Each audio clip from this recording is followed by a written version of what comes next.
Ekubingelele-ke mbukeli ekhaya ngikwamukele futhi ohlelweni lethu SK Media Production. Ngicela umusa le channel uklikhe i-subscribe button kanye ne-bell. Kanti futhi ungakhohlwa lapha nokucinisa i-like button. Ngaphandle kokuthi simoshe isikhathi seni ngane zakwethu siqonde ngqo kwesikuphathise zona namhlanje.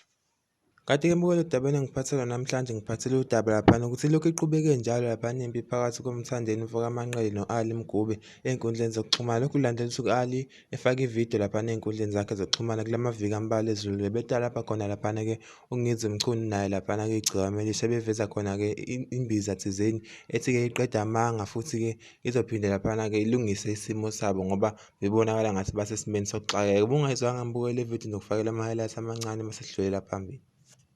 Engifuna ukusiza ngala bafowethu abawu-2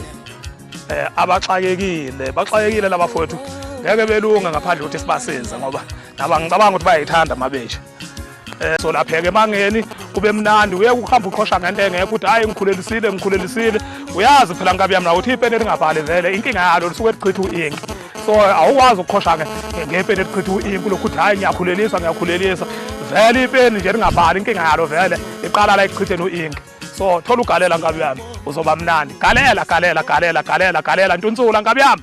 Kule video-ke mbukeli Ali Mgube wachaza ngembiza laphana akathi-ke ilapha zonke izifo ikakhulukazi amanga angasakhungethele ezinsiza imbili ayebalulile uNgizimchunu kanye laphana-ke naye-ke igciwane elisha. Yize-ke noma mbukeli isikhuni sibuye ngomkhwezeli emva kokuthi-ke lapha ensukwini ezimbalwa edlule uputshuke ividiyo yakhe laphana ku-Ali Mgube edayisa ama-CD esitradini laphana-ke le video-ke mbukeli sibone laphana-ke igciwane liseliyithatha lifake ey'nkundleni zayo zokuxhumana. I-caption-ke mbukeli laselibhala kanje: ngathi uma ngithi umuntu othuke igciwane bayamnyanya abantu wathi yena ilula leyo nto. Ngathi uma ngithi isandla sedixa siyathinta siyaphuphisa wathi yena izodela ngokubona laphana-ke omkhulu alisoni. Kunjani namhlanje udayisa ama-CD amadala liyana nezulu bayahleka abantu. Uphinde-ke futhi aphinde agqeme enye ingozi laphana-ke igciwane elisha kuyo le post emva kwesikhathi esingakanani yaphinde yabhala laphana-ke ukuthi iyodwa into engamxhasa ngayo madala ukuthi-ke ngidumela amagidangoma akhe amathathu laphana ngo-cash noma ngiwashaye ngiwaswipe same time nge-black card. Angilali endleleni kuleli sonto vele iphakethe lami liyashisa.